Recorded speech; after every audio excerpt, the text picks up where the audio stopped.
I'm gonna do one more song before I start, guys. Then I'll start my show. Let me find one good one.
Oh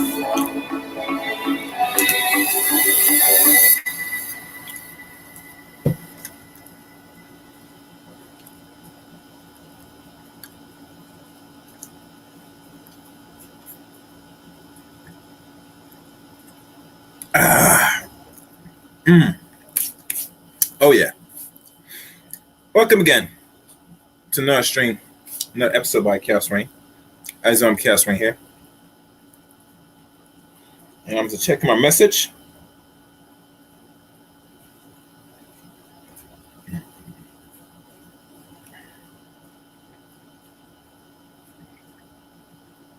Let's do no checking, guys.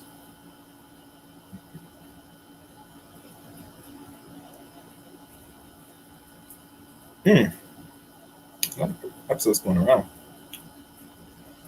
Interesting. Very interesting.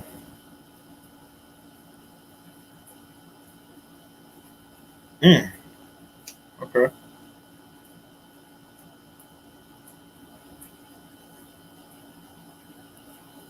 I'm sorry, guys. I'm just going through some of my feed. And it's getting hilarious. But anyway. I'm going to start in a second, guys. So.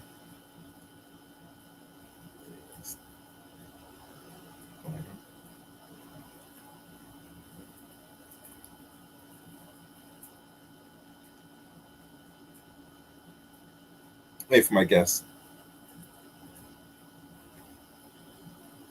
Okay. So what is the topic? Let's look. Before I go to the topic at hand, I'd like to thank anybody that's new and subscribed to the podcast, the YouTube channel of Chaos Rain channel. Thank you. I'd like to also give a shout out to the lead attorney for kind of having me opportunity to share my conclusions and solutions to the what we like to call the divorce rate in America. If you're not familiar with that particular stream I did, I might just post it again for those who didn't catch it. I would say people should watch it and hear it, and I want people to come up with their own ideal solutions to the what we like to call the high divorce rate in America. I can't speak outside the Western regions, but we know here in America especially, and maybe outside other Western countries, the divorce rate might be either as high or equally as less here in America. But like I said, I only can focus on one backyard than the other backyards because I don't know what's going out there. What's going really on in regards what's higher divorce rates, which one is less, which one's more. I know one for a fact that certain African nations, like Nigeria, there's very little divorce rate. And the reason for that is it's maybe because women are following Christianity or Islam. That might be my answer why there's high divorce rate in that part of Africa. So nonetheless, if you're not checking me out on the podcast side of things, I have concluded and put in season 2 and winding up all the talk shows and interviews on there as well. So once I complete, I will put the links for the Google Play, Spotify, and all other areas for people to listen to the Chaos Rain shows on all your podcasts besides here on YouTube. And that's pretty much it. So no further ado, let us get to the subject at hand. Let me see what the title says. The title: Why Black People Don't Control the Psychology of Other Blacks. And I return, and actually this is probably the first time on my panel, to discuss this problem, the one and only D Derrell. What's good, D Derrell? What's up, brother? How you doing, man? I'm good. I'm doing wonderful. You know, it is what we call a good day. The weekend, kick off the weekend a little bit. I think this is the month where we're running into the Leo season, the Lion season, the Revolutionary season. This is where all the ruckus and real stuff pop off in the month of August, especially. Right. One of the few things that people understand about American so-called Western or world history, a lot of revolutions has happened from the Haitians. I think some revolutions in America as well. I gotta double check. But most of all the real energy comes out in the month of Leo season or wind down the summertime. Y'all can do y'all research yourself. But let me check my paper. I'm trying to find it to add the show. But what's good with you, D Derrell? What's been going on before we can? Hey, man, just doing my thing. Business as usual. As you know, I work in mental health. Doing my YouTube videos. I focus a lot on creating videos, psychoeducational videos in D Derell Life Solutions, and then also my D Derell the Rebirth channel. A bit more, for on the entertainment side, but at the same time, I do discuss mental health issues in a more entertaining manner. Also, I do a lot within the pro-black sector and the manosphere sector. So that's pretty much where I've been providing my content as far as my two main channels. Okay, excellent, excellent. All right, let's go into the subject at hand. Black, or I like to call psychology, is totalitarian. Hold on.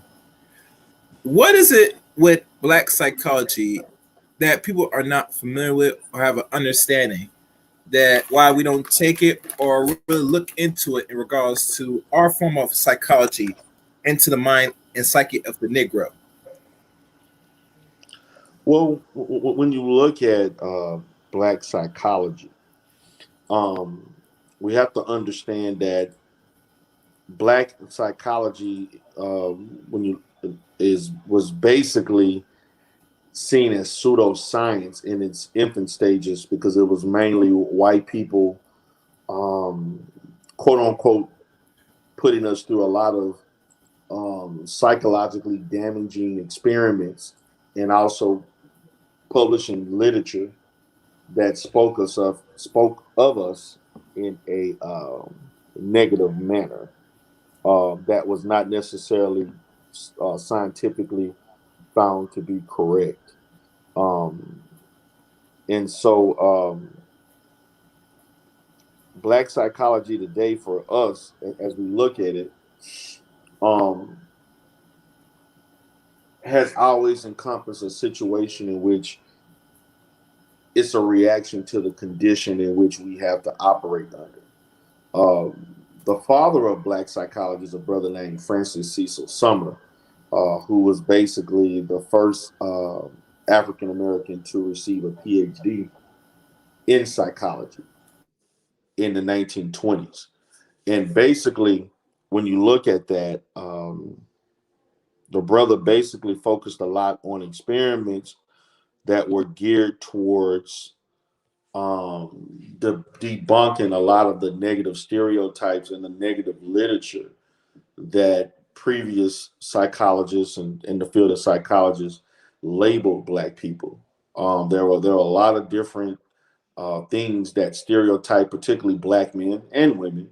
Um, there were diagnoses given telling black people that they were mentally ill for trying to escape slavery.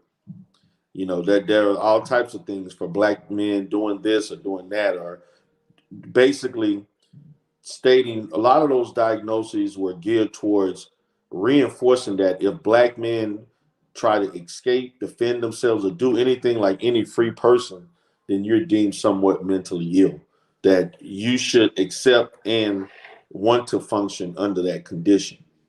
And so as black people, as we receive more of the professional, the more of our intellectual class, as they began to um, educate themselves, such as Dr. Sumner, and also another brother by the name of Charles W.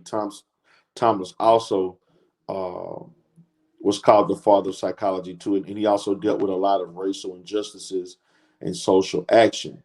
Um, it focused on the fact that when you look at us as a people, our psychology is more geared upon the condition in which we function in and the fact that we have been an oppressed people and a people who are functioning under white supremacy, social injustices, violence, uh, things that we were taken away from our families, sold, resold, rape. They talk a lot about the trauma that we endured as far as post-traumatic slave syndrome or post-traumatic slave disorder, the trauma of being humiliated, the trauma of being dehumanized, created a residual effect that we're even experiencing now as people, as far as how we see ourselves and how other people see us. So when we talk about Black psychology,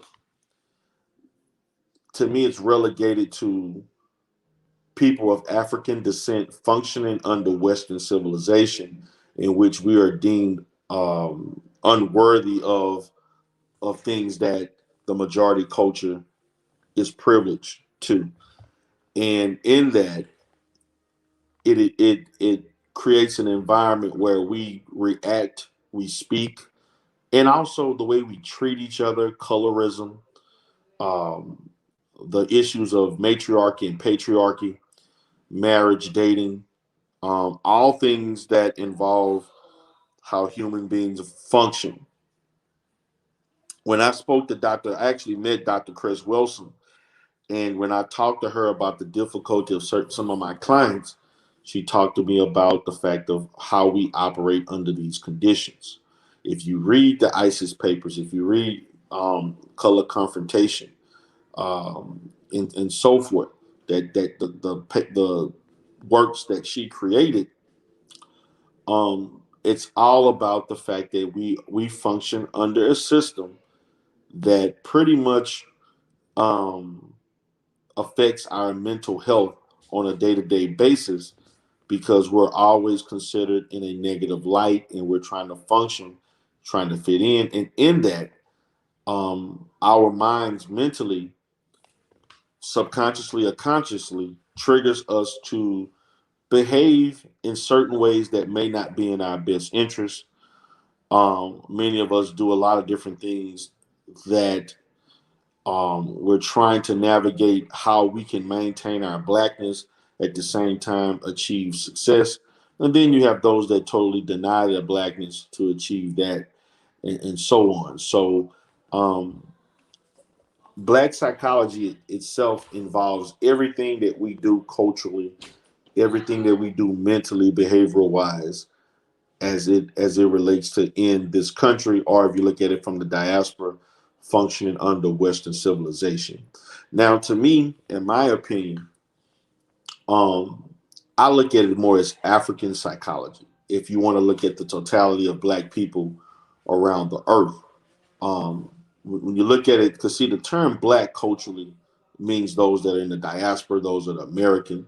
But I tend to look at things, particularly in reading the works of Dr. Amos Wilson, in which I read a book years back called The Natural Genius of the African American Child.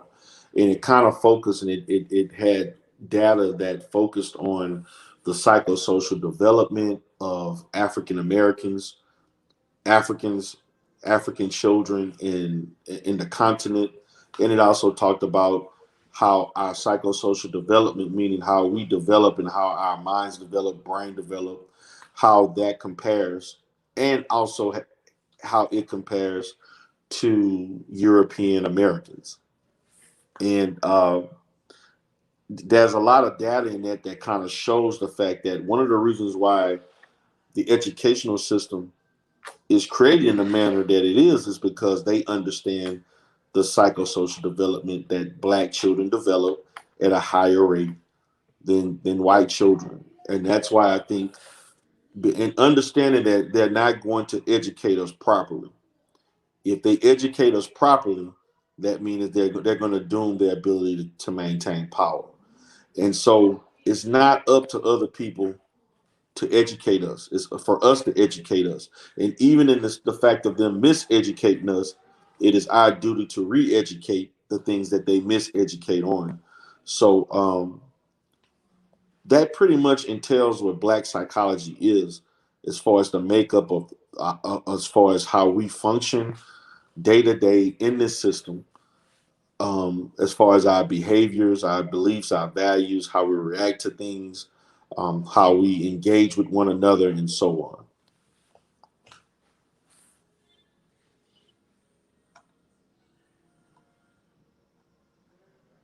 Are you All there, right. brother? Excellent. Yes. One or two few questions. You Sure. mentioned the book by Amos, his very first book that was released back in '78, called the Awakening the the psychological development of the black child, or you talking Yes. about that book I read and bought personally. I think that was one of many few books I've completed out of Amos' works, Right. and some that his good friend that still writes on some of his old lectures even today. And it goes through the data itself and has revealed that when left alone, our children could first succeed more than any other child if we put the time and energy of teach them and nurture them ourselves.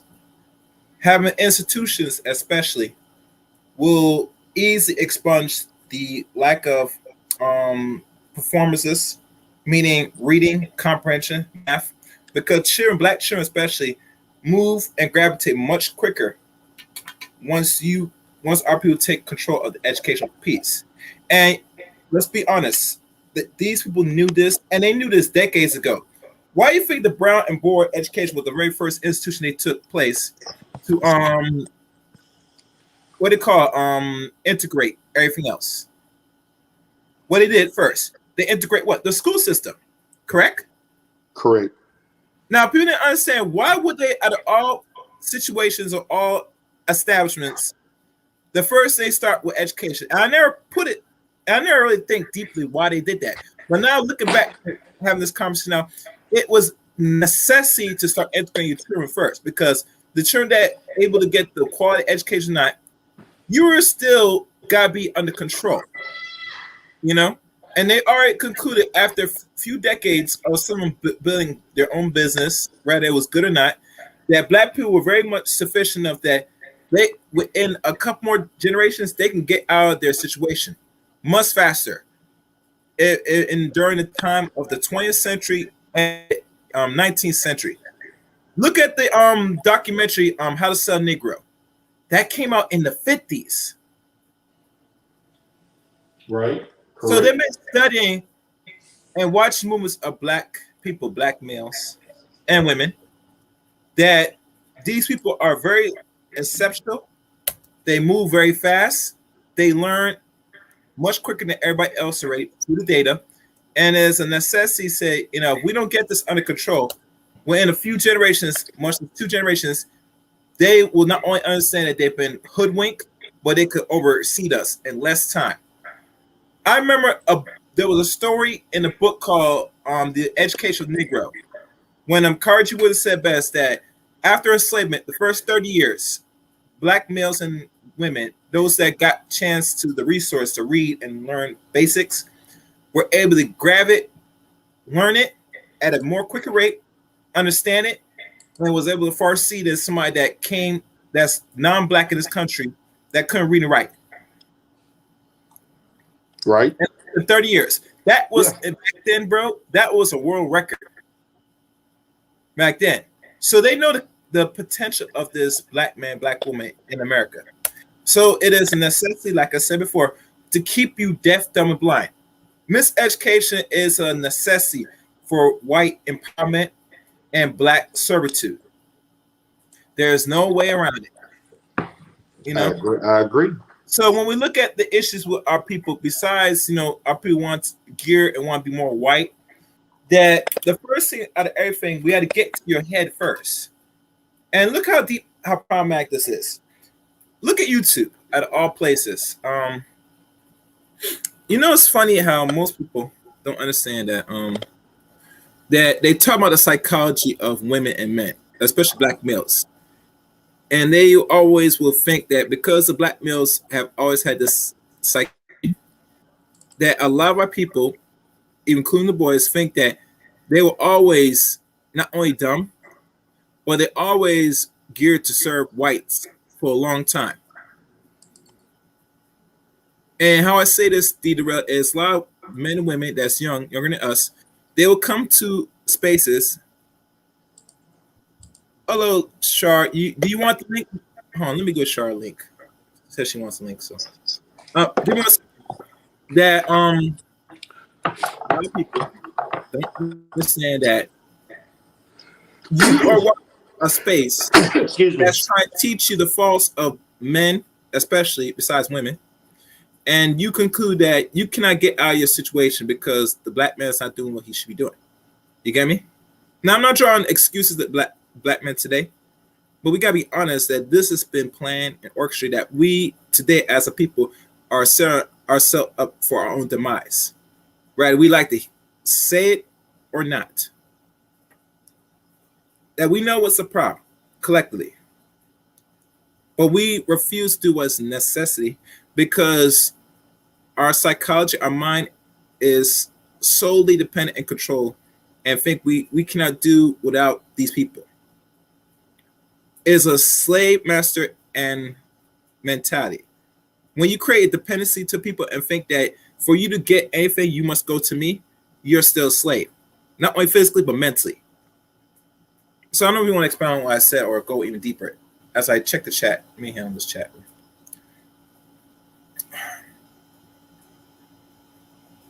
You got the floor, D Derrell. I just got to do something.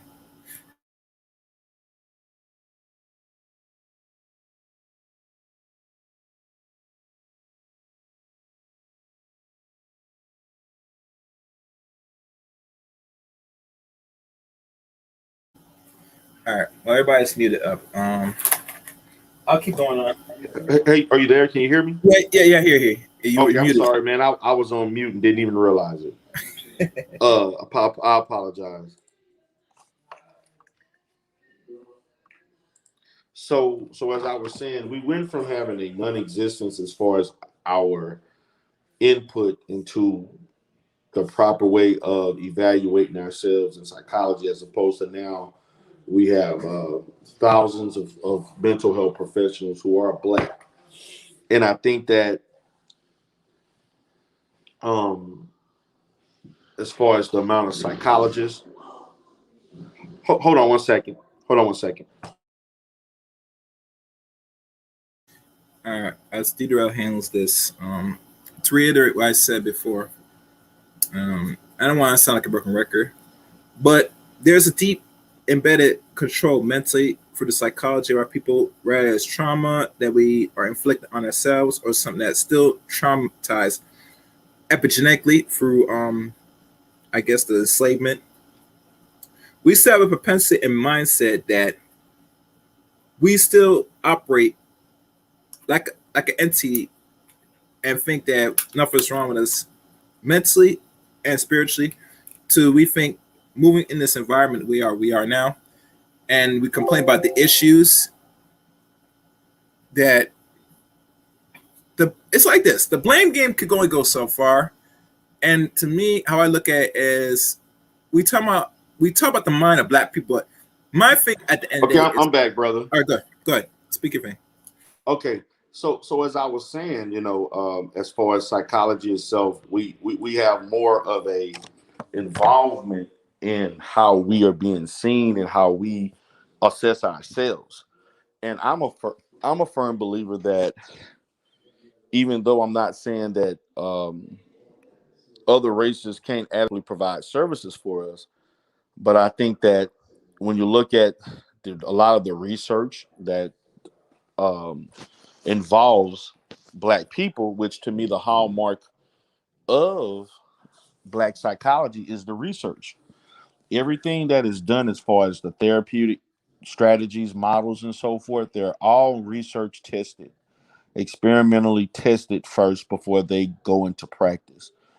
And I firmly believe that no one can better assess us than ourselves.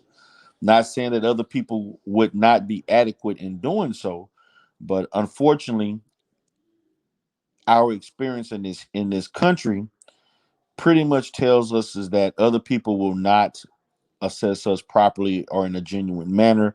They will use data to only enslave or to take to basically exploit us or put us in a negative light. And that's just what it is. I mean, we have to accept it for what it is. There are tons of pseudoscience as far as experiments that were wrongfully done to black people. Black people were given lobotomies and different things like that at a high rate for those that had mental illness in the past. There were a lot of human rights issues that happened as it relates to using black people as guinea pigs and lab rats. And so I understand why black people today, even though it's not as bad as it was 15, 20 years ago, have some skepticism in regards to receiving mental health services. And so all of that together, the cumulative effect of all of that stems to the fact of why black people have difficulties wanting these services, accepting, that, and that's part of our psychology. Um, you know, being diagnosed and so forth. There's certain things that we do differently, behave differently culturally, the way our bodies genetically react to the medications, because a lot of these medications and things were not designed to treat us. It was designed to treat the majority culture. And then and so forth. It's just like anything, whether it's mental health, physical health care, and etc. Those things. A lot of those, as far as therapies and so forth, they were not initially designed for us. One of the biggest things that I encountered, and we had debates a lot when I was in my training, was that we focused a lot. Then I went to a black university. My professors and so forth talked a lot about how we have to modify, in some instances, the traditional theories to fit the African American client. And one of the things that we talk about is that I noticed that in American culture, when it comes to black people, there's always a situation in which we have to modify, adjust, but other groups of people, they don't have that. They don't have to adjust anything. They can just use things, uh, you know, effortlessly the way it was initially created, uniquely what it is. So, um, those are the things. And when it comes to black psychology, um, the services that are delivered, things of that sort. Like, really, to be honest with you, there is an array of professionals who have contributed therapeutic wise, theoretically, testing and appraisals, things that measure and analyze and evaluate black people. There's tons of different things, people you can find that have done different things, and so on, and those things contribute to that. But I also want to understand that when we look at psychology in itself, psychology is a derivative of philosophy and physiology. And we all know that we are the originators of philosophy. We also, in that, had sciences that dealt with physiology. And so, in our essence, psychology is basically a black art. It just wasn't called psychology. It was just more of a spiritual situation. It was more of a scientific, spiritual practice in Africa. And it just so happened, as we taught other groups of people, particularly Europeans, they gave it a different name, and so forth. And then it became what it became. And so when you look at the earlier founders of psychology, such as Wilhelm Wundt and other different people that were in behavioralism, such as John Watson, T. Watson, and even Sigmund Freud, and so forth. A lot of these guys were either were physicists, physiologists, or they were in philosophy. And so that's kind of where a lot of the theory of psychology came from, and it just applied that to the brain, applied it to behavior, human behavior, and mental processes and so forth. Excellent, excellent. And for those that will listen, please hit the like button and share this stream. I think this will help those who want to hear or listen. One thing that caught my attention in regards to control was done, I think, back in the 50s. The rat test, the rat test, I believe. You remember when they were creating like a certain image of a ghetto and putting like mice in a certain environment where it constantly gives it food, then it doesn't give it no food. It's sort of like a reward punishment scenario. And repeatedly doing this over and over again for a period of time, the mice or the rat, what you want to call it, adapted not only to his environment, but his behavior. And I remember there was one situation by Nicole Ali, another YouTuber, because she's in the field of STEM, mostly biology, how she was running experiments on what do you call it, mice, in regards to give them certain, I think, not drugs, but like, running certain tests on it. And they noticed that the mice, after a while, they started grow a certain aggression, like an adaptation in their regular environment with manipulation, to the point where the mice in present day from Nicole, and this is what I can remember now, and if Sherry catches broadcast, she could probably reiterate that the mice start to fight towards themselves. Yes. Even to the point where some mice now stop interacting with the opposite sex in regards to reproduction. Like you find here in the West, or mostly right now, what we see in the world going on right now.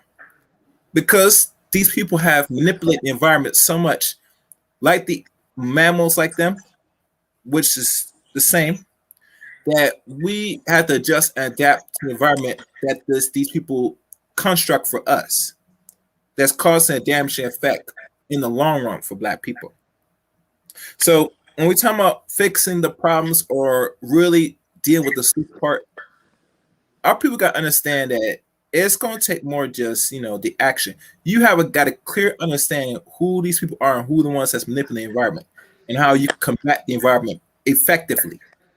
Because the environment stays as it is without your control, your behavior is going to get even worse. It's already worse, right? But way how we're thinking and moving right now, it's like we only have so much time as people in the West, we call America.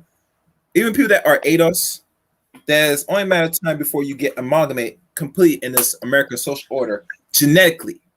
Because we already integrate for the last 50-some years. Now the final stage is to change the complexion of how America's going to look by 2050. Right. And I don't want people to get scared and think it's not going to happen. Well, you don't understand that these people plan in advance and said, this is what I want to see this environment be in the next couple of decades. Exactly. And I'm going to set forth, make this happen. So with the same data, like you said before, they could conclude if it's working or it's not. And mind you, D Derrell, they got the actual data. The data we get today, right, has come from the CDC or anything. And I tell Black people this, be very cautious. You are not the ones in control of the environment or the data, what's really happening to Black people. They're telling you what it is, but not really telling you what really is. And how you know? Because you look at every year when they said, it's like this. There was an article done by another woman, and she said she found that there's a percentage of people that were descendants of slaves here in America that is dropped from 20% to now 10% around this time now. So the next 10 years, maybe 15, you're going to see down to 5%. And the only people that's considered Black are people that come from different parts of the globe that's imported here in America. But the ADOS that's descendant has been mixed in with not only non-Black people, but other quote-unquote Blacks from across the globe. Which I have no problem with other Blacks across the globe mixing with Black people. But there's a sense of culture shift, change when you come over here with your own mindset, your trauma, and even the way how you talk is different when you come from another island or country over here. You get me? You bring all that with you. And if you stay in this social order for the first generation or two and have children, you eventually become that so-called negro that they created. Because Negro's been created, it's a created entity. People don't understand this. The Negro is a creative entity that this European constructing created for centuries. So, I mean, I don't know if you want to add on or you want to imply that. Well, yeah, you are right. That is something that the psychology of the Negro is something that is something that derived to function under slavery. Um, the Negro himself, to me, when you really look at the essence of the Negro mind, the Negro mind comes from the fact that it did not in their mindset they have no knowledge of their ancestors before them. That to me is the heart of what a Negro is, the mindset. And the fact of the matter is that they have we at the time when that came about, when you really look at the heart of those that had that mindset, they were pretty much born into slavery.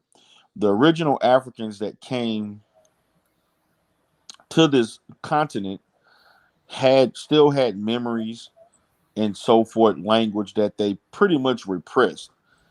And even though they were separated and so forth, where they could not talk, speak, and do other things, so to speak, Mm-hmm.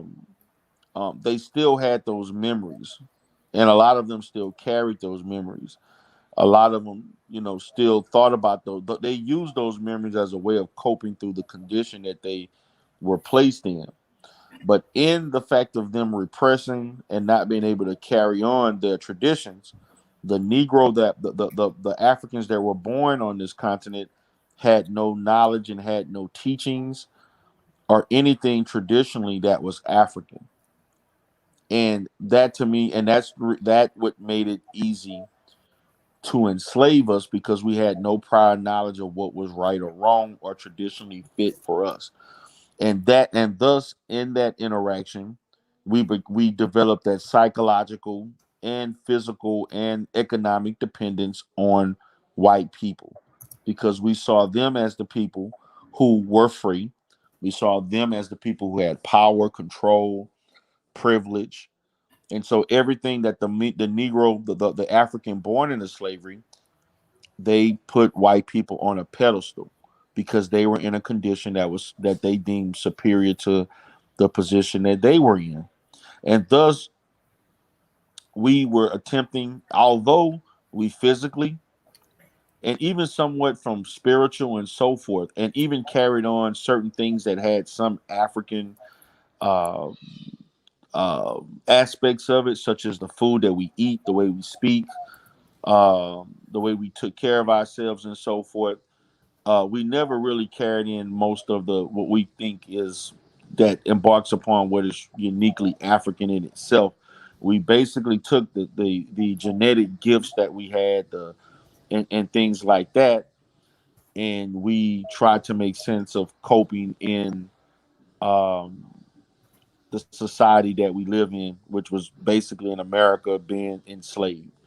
And so thus it began this cycle of us producing people who self-hated, didn't understand colorism, began to idolize the effect of religion, repressing our thoughts, our feelings, our intelligence, pretending to be dumb, and so forth, and things like that, to pretending to be dumb to basically not allow others to know that we were more intelligent, because as a means of survival. Um, these are the things that basically molded our psychology. These are the things that molded us into doing things to please white people, and at the same time doing things to self-destruct as a community. And so you cannot talk about black psychology if you don't talk about the circumstances in which our type of psychology was developed. Um, our psychology was not one that was created under the guise of us freely being able to thrive.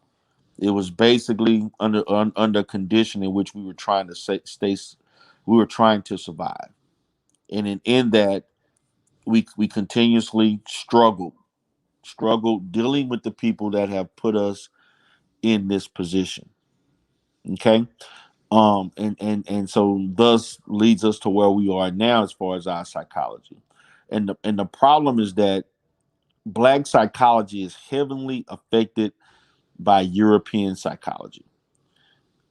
Black psychology is heavily influenced on the fact that we are integrated in some aspects into this society in which we model the behaviors of other people. Still, just like the original Negro that was born in slavery, we still have a tendency to want to connect with those that have done us no good since we've been connected to them. That's why you see and hear people, no matter what, try to pretend as if white people never did things to harm us. White people never um, did anything to try to annihilate us. The white people of now are different. You see people tending to want to maintain that bond of dependence, that bond of I have to be around these people, connected to these people, and or marry these people, have children for them, divest out, and all these other different things, because part of Black psychology is self-hate. And in that self-hate, it manifests itself into many types of behavior, whether it's in person and in social media, in which you have a disregard for anyone that tries to tell you that you should love you and focus on the people in your community. That's the reason why it's so difficult for Black people to come together. It's so difficult for Black people to trust each other, to be polite with each other. That's why it's so difficult for us to want to connect as one, because of the presence of one variable in which they think that I have the potential to be like that one variable, and that variable is white society. You just talked about this earlier, one of the best things that could be done is if we are left alone. If you take away that variable, then Black people will focus on themselves. But as long as you have that one variable, there'll be Black people thriving to be like other people and not to focus on themselves and better themselves. Excellent, excellent. But this is why people now, when we hear Black people now, and if you ask the question now to any Black person, young or old, would you want to be separate from these people and have something of your own? Today, if I ask any Black person today in a mass number, a good majority will say absolutely no. Exactly. And the reason why, and let's be honest, right? How the civil rights was orchestrated or not, which I think it was, because let's be honest, if they know you immense 50 something billion back in the 50s, and all retailers and all other businesses, mostly white, that needs a certain amount of capital to keep certain of their small little business that become corporation out afloat, they need your Black dollar. So they know that you're spending and keeping it in your neighborhoods and even building your own little business. They cannot sustain certain things that they're trying to do now freely with free money. We always hear the Jews say that Black people are liquid money, liquid cash, or whatever you want to call it. They're not lying. So it seems to me that the only reason why you are so in power is because I'm giving back that same little resource, which is the dollar bill, fiat currency stuff, back to you. So obviously you do not lose, because every time you give your dollar, you keep it. And it stays in your community a little longer than ours. You get paid by Friday, you go broke most likely on Monday. So you can't build nothing. And not only you can't build nothing, but the amount of people with the amount of money we have in America as Black people, yes, it could feed and help alleviate almost 167 nations or countries. But with that same dollar bill is what you're going to do with it. You get me? All people that come into America is they get their lifestyle tax write-off and able to use the same dollar bill that we make in our communities and give to them to empower them, so that way they can go send their children to school and have the little small business that eventually might lead to something bigger. And they start to build a little wealth and prosperity in their own group and leave us destitute, broke, etc. Yeah, look at this. We got right now a rise more of homelessness more than ever last year. And majority of that is black people, men, and eventually the women too, ladies. Because if you're not paying your rent, they only give you another month and a half of leniency. After that, they're gonna start pull the plug. They already pulling the plug right, but they give it a little bit more leniency for now. And let's be honest, yeah, the black men are doing good, you're not doing good. It's just the honest truth. So we should not be making fun about the situation of black men. It should be a warning sign, a red flag. You hear all the time, D Derell, a lot of these men in this space talking about what's happened to these boys. These boys, not inadequate, but they're low performing. They're not reading at level. They're not doing basic stuff. You get me? Or things once they get to somewhat teenager, it becomes problematic. Some of them might even turn to the streets if not careful, and engage the same black on black violence that the community been bugging and arguing and complaining about for the last 30 years. Which I would say it has gone down for the last 26 years. But don't believe that it's going to stay down forever. It's going to slowly surge back up because you're not doing what's necessary. In certain cities where black populate, I guarantee the violence crime rate is very much on the ceiling because it really affects during seasons. Mostly the summertime is the most worst of us because when it gets hot and people are taking drugs, rather weed, alcohol, other forms of drugs, they become more violent and irrational. So I just want people to really think on that, meditate on that. Yeah. Let me check. Okay. You go ahead. Go ahead. Yes. So yeah, there's a lot of things. I mean, as you look at our psychology, to be honest with you, has been controlled by other people. We really don't control our own psychology. We don't really control our own treatment as it relates to improving our psychology. The people who benefit monetarily from providing service to us are people that don't look like us. And so every integral aspect of it, there's the majority culture that, excuse me, that is involved in that in one phase or another. So as you stated, you would ask the average black person whether or not you want to stay in your condition or become independent. Many of them would say no. They would want to stay because they can't conceive any other way of life because they've never experienced that. The comfortability that we have being with these people, regardless of the condition that they put us in, that's Negro thinking. A free thinking person wants to control and have the ability to thrive under their own direction, not the direction of others. And unfortunately, in black psychology, there's a lack of confidence in black people. There's a lack of believing in ourselves because most black people don't like themselves. And they don't like themselves because that is in comparison of the majority culture. You know, and to me that black psychology has a large aspect of failure to deal with the reality in which you live in and to provide solutions for yourself that effectively help us as a group.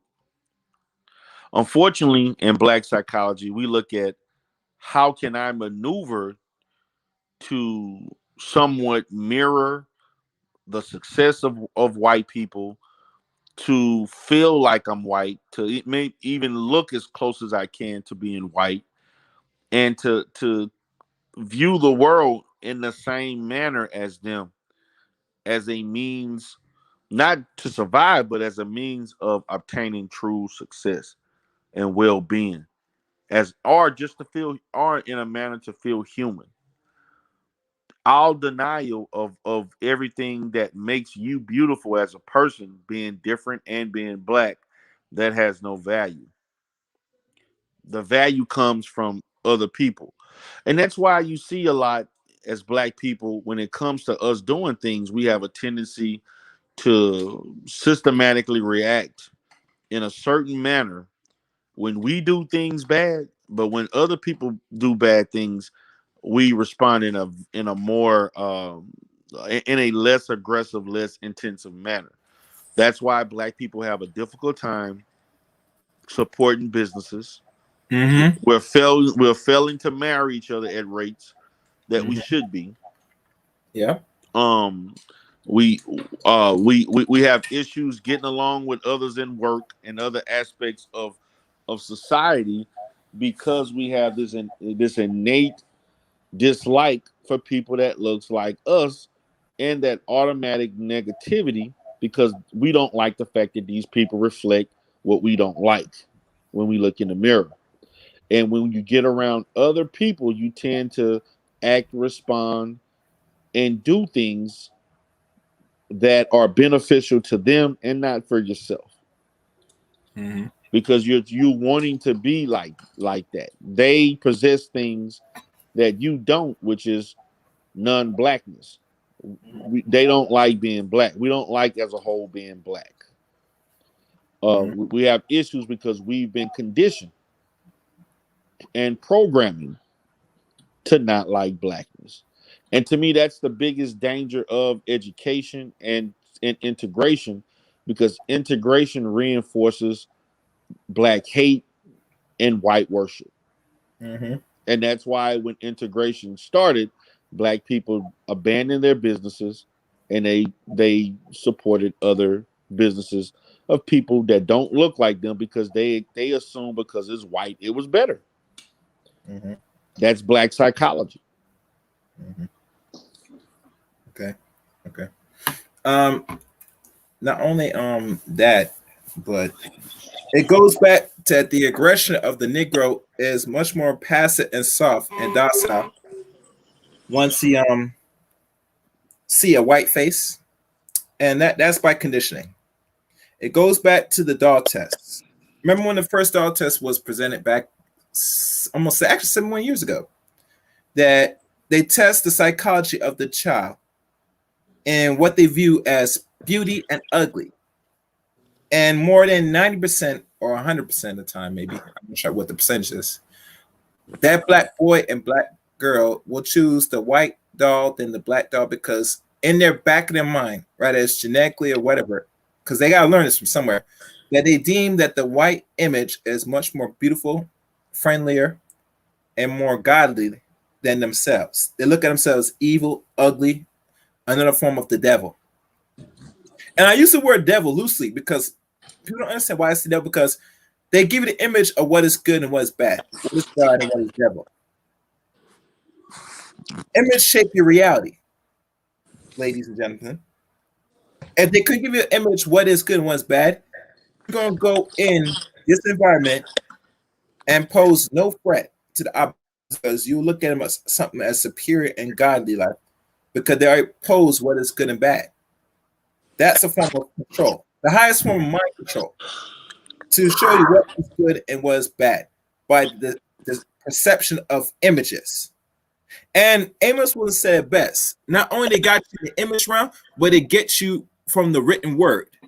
Because the so-called European man, white man, he has made himself and his language hieroglyphics to the Negro. And he dares you to decipher his language. This English language is a bastard language. Majority of black people, they said they study and got degrees in English, but you don't have no conceptual idea of this language. And you're not intended to understand because you're controlled by not only what is the image of good and bad, but also his tongue. That's why when you see he's always around us as people, they're always trying to restructure the coded language. What these Negroes talking about? What's this word they come up with? What's that? Because they're not the originator of language. They only take what is already existing from us and recode it for their understanding. That's how it works. Right. Right. So Yeah, and that's our programming. Language is programming. The English language looks at black in a negative language. We incorporate those same negative definitions of blackness, darkness, um, as a reflection of who we are. Okay, that's why you have terms such as blackout, Black Monday, darkness. You've seen it's being evil, black, white is being pure. All of those things um are embedded in our psyche as it relates to that term black or darkness, because it's not looked upon in the English language as being something positive. And we have in many ways internalized that to mean that darkness and blackness also reflects us as not being good also. And to me that again deals with the fact of how we are affected as far as psychologically as it relates to us as a people. That whole process is social programming. It's conditioning. It's a social conditioning that is done. And one of the worst things we could have done is allow us our kids to be put in a system in mass numbers just to have an education with those people. And to me, that was the biggest mistake that we ever made um, in our history being in this country is desegregating the fact of desegregation, but to allow us to be educationally segregated, because we were doing great things while we were desegregated. We actually invented more things. We were actually producing better people under our guidance of education. Now, we may have not had the most well-rounded of education. We may have not known all of the different, had access to the more up-to-date types of things, but we produced better people as opposed to when we were desegregated into these schools and our kids being neglected educationally and socially and emotionally. We began to produce worse people. And that's just facts. And that just speaks to the behaviors that we have indulged in through our experience, whether it was pre-desegregation and or after desegregation. But you mentioned about the many inventions. If I can recall, the last of any effective invention besides we see now that defined in certain books that give names to certain people that create certain inventions now, is that most of the more inventions that still is effective and we use today were developed by black men and women in America up to the 70s, early 70s. Exactly. And mind you, those people, if you look at most people that their background, most of them were in black neighborhoods, somewhat black schools that was still controlled, and they got the more appreciation and understanding of themselves and respect to see themselves in a certain positive light because they have other black teachers, men and especially women, instilling them their greatness and pushing them. We don't have that now in the last 40. Well, yeah, I could say for the last 47 or 48 years. Before the introduction of what do you call it? Special education that came around after 74. Once they incorporate special education, in my opinion, the intellect and all of the basics that most black boys especially went completely down, bro. Now, people say, why are these boys not reading? Because they introduced what we call special education that Omar Johnson been talking about for the last 10, like over a decade. But this came even longer from a guy named, I think it's named Umaja, saying this, the play this to destroy black boys. That man came around in the 80s, wrote a book in like in the 90s. Because he saw what they were doing back then when he was a teacher. So this was already prepared decades in advance to keep the brilliance of black people under control. And So suppressed. once you suppress to a certain point now, because right now, black people right now, especially with children, are solely suppressed now. That now because we're now living in an age of technology where things are now being more mechanicalized, cybernetics, automated stuff, that a lot of people are very much behind, bro. To the point where it said, once they do this shift, which is already done already, a lot of black people are gonna find themselves even more homeless and more record-breaking numbers. And think about this. Even with the education piece of things, the one thing I find interesting, and you might have heard about this, when all the children were doing digital learning, a good portion of them failed badly, even to the point, even in Baltimore, where they all more than almost half the student body failed the whole semester. And that shows the inadequacy of the so-called education system. They think that it's broken, it's something wrong with. No, it's doing what it's supposed to be doing for decades. If you're a black man and black girl, black boy and black girl, it's supposed to design to keep you suppressed as a boy, maybe to elevate your girls and keep you dumb, so that when you're inadequate and you cannot compete. And no one can refute me on that. You're actually preparing your sons for failure just before it even started. And you don't know. Yes, I want these fathers to be involved, but if your mother and father don't understand the road you're in, the position you're in, when you're having your children, then keep in mind that there's one sex is gonna do better than the other, and you're gonna have to reevaluate how you're gonna prove the other sex better, particularly boys. Because in some way, hell, your boys can be inadequate and still survive in this environment. It ain't gonna work.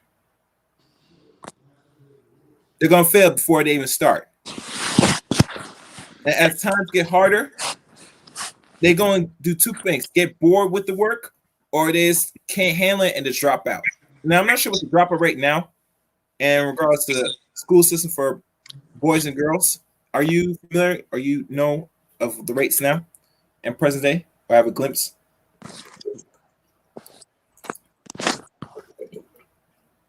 D Derrell? Say that again, brother. I missed it.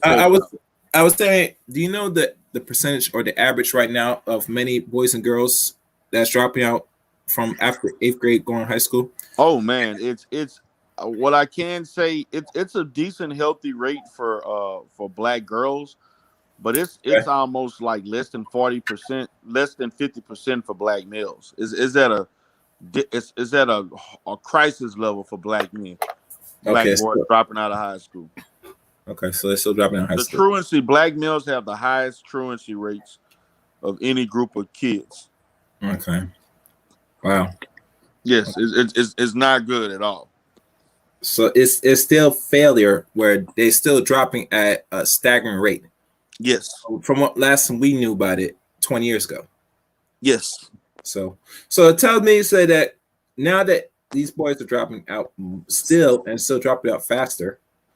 And I hear stories that the school system is more catered to girls because it's designed that way, which I get it, but still, in a school system that we still put our children in, as a parent, whether you is mother and father together or not, it's still your responsibility to make sure your children come out right.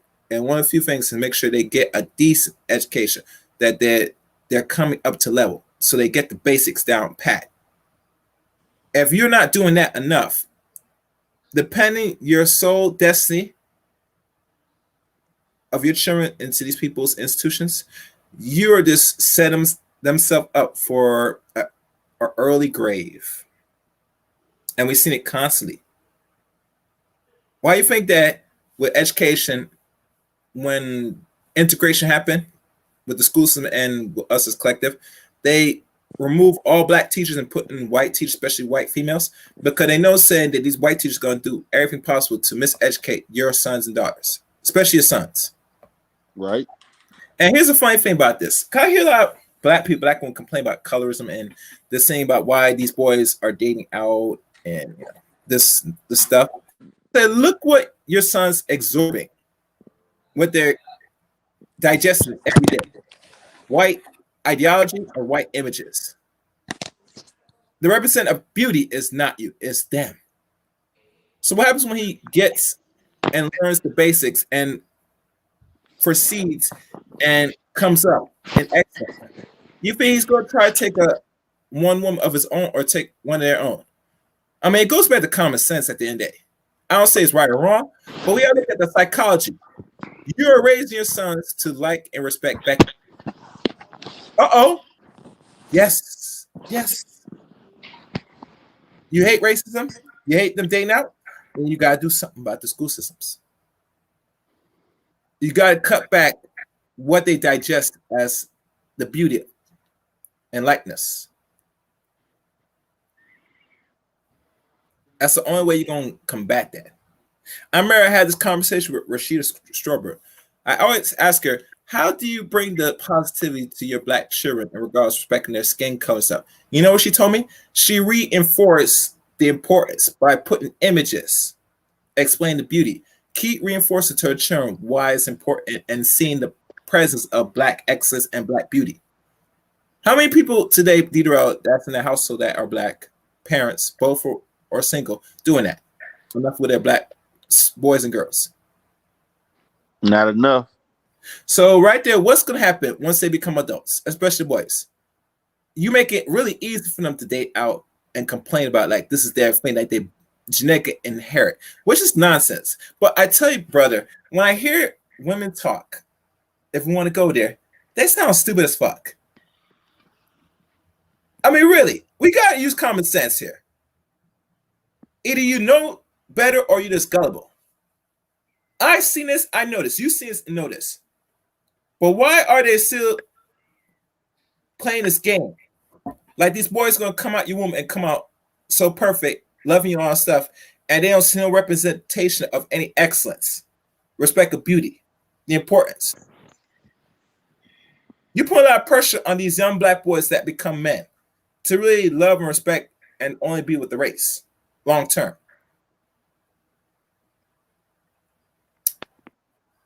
It can't happen. It will not work. Exactly.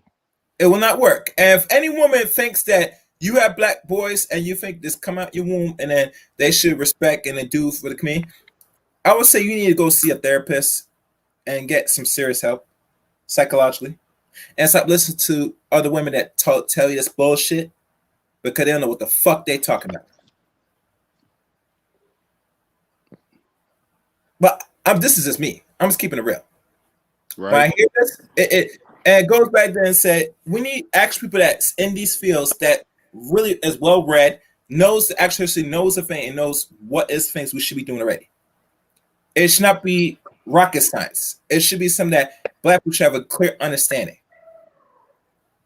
And I tell people many times, when you come to these spaces or any media outlet and they teach you black inferiority and putting the blame on one sex to the other for a reason, you're falling into the same games just for the same propaganda that will lead to your demise and your children.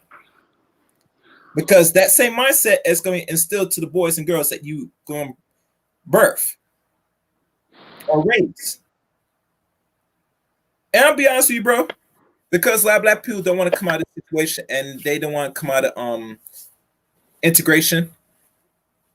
I just have no respect for a lot of people that talk about say they want a change and they want difference.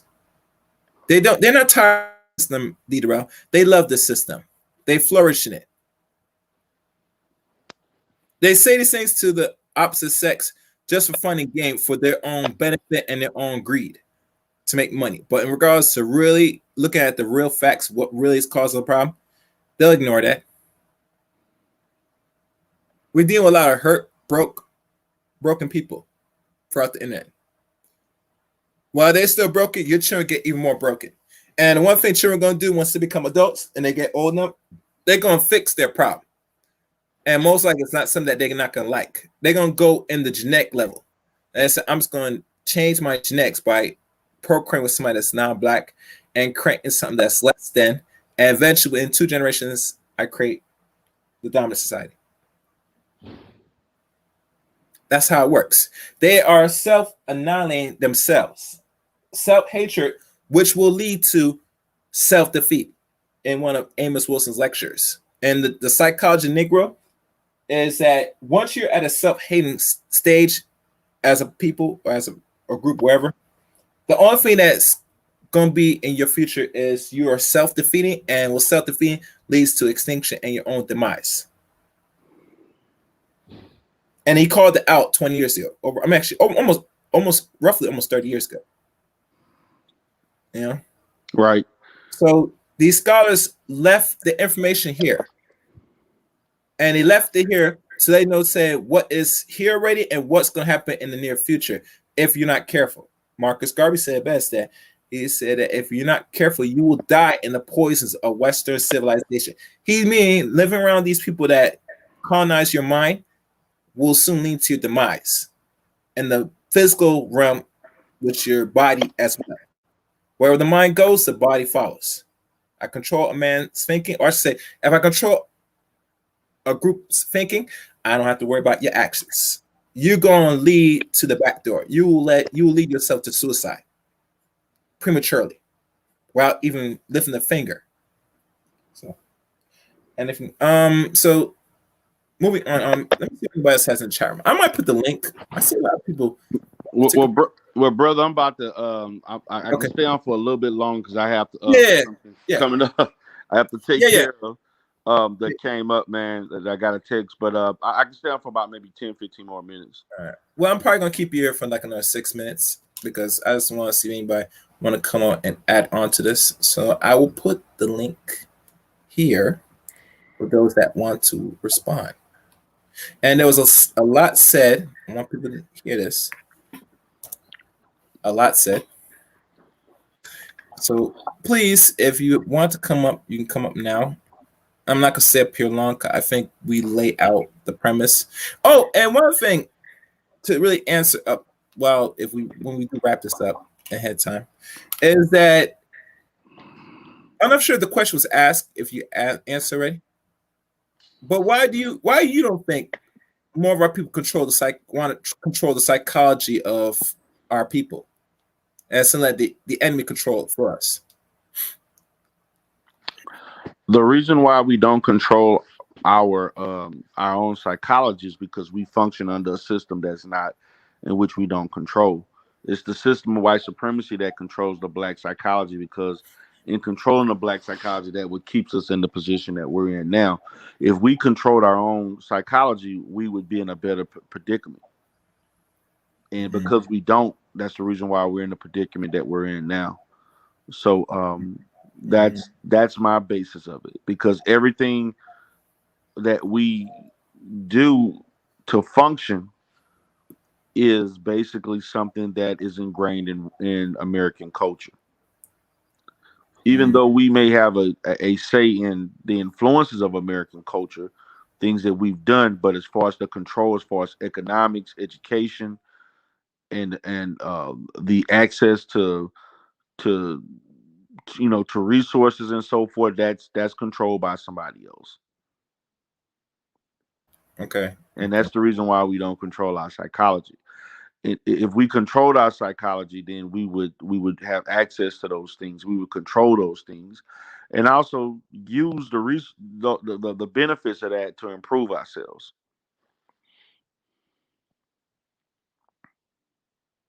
Okay. Right. That's well said. Well, I guess no one has come up and have any questions. So this was a good one, D Derrell. My question: any future streams? I was gonna go live tonight, but I was gonna cancel that because I did that and I had some other things. I may go live tomorrow. Been busy with some things with my son, but I may go live around maybe 3 o'clock tomorrow. I don't even know what the topic is yet. I got a couple things I may think about, but I'm probably gonna go live tomorrow, somewhere between 3 and 5 o'clock. Okay. And I guess you got my emails or information Yes. I sent you? Yes, Yeah. I do. I think, like I said before, you might have to start doing these debunk videos or live streams of a lot of content that's put out here on podcasts and YouTube, especially. My biggest concern is we are now spreading the propaganda ourselves for our own demise, D Derell. And there has to be a more tangible pushback or solution, because we shouldn't be using no media outlet to create propaganda on ourselves for our own demise. Because we got too many that from the news outlets or other media outlets that do that for us. To find that we're doing this for trinkets is deplorable. It's disgusting. Very deplorable. You know? And I'm not saying people shouldn't make the money, but keep in mind, you should not be creating any propaganda against yourself. You shoot yourself in the foot. You're injecting poison on yourself, which you should not be injecting any poison at all. So, like I said, the creation of alternate propaganda is a necessity for those that's putting out either false information or not on black man, black woman, especially. And one other thing I do want to say, with the statistics, you said it best, D Derell, that is something that either we people understand it or we just use it towards each other. What is it more in regards when we're losing this data? Are we using it just to look at an overall view from what they want us to see, what's going on, or we just use it on ourselves for finger pointing? What's your view on that? It's a little bit of both, brother. We're using it for the way they see, and we're doing it for finger pointing. It's both. Okay. All right. Well, I think I'm done here. So like I said, for y'all, you can follow D Derell. I'll put in the description if I haven't put it right. The link to his channel and stuff. And like I said, D Derell is a therapist, clinical therapist, and I think you're going to be doing more of domestic. Domestic violence stuff. Right now, man, I just completed the clinical hours to be a certified facilitator. Yeah. And also I'm getting the accreditation. So I'm going to talk about more about that as I obtain the certification and so forth. Matter of fact, before this month is over with, I'm actually going to submit things probably by next week. I'm going to be submitting all that information. I probably won't be approved until probably I think it takes about 60 days, so somewhere around October, November.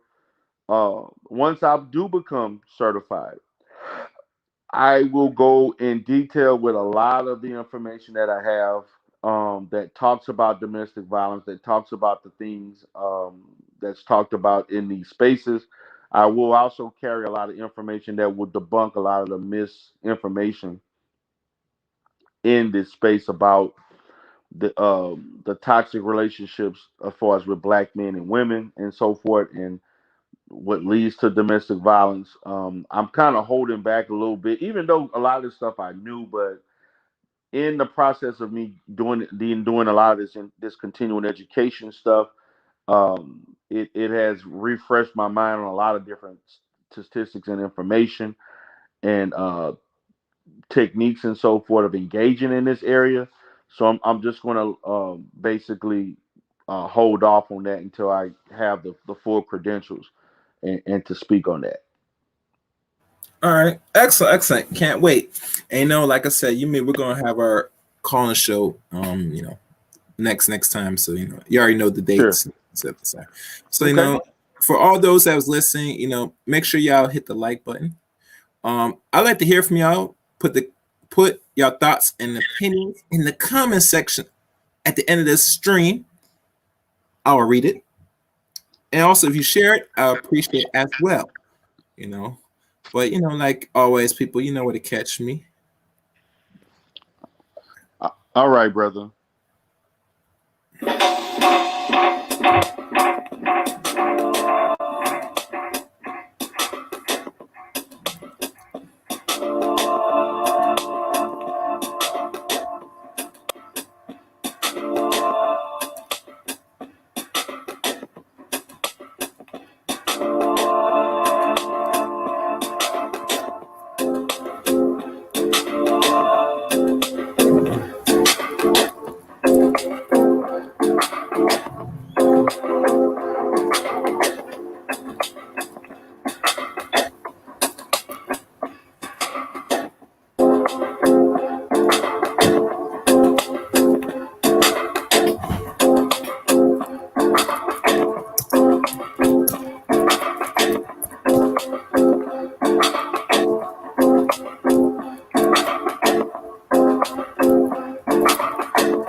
Making this noise.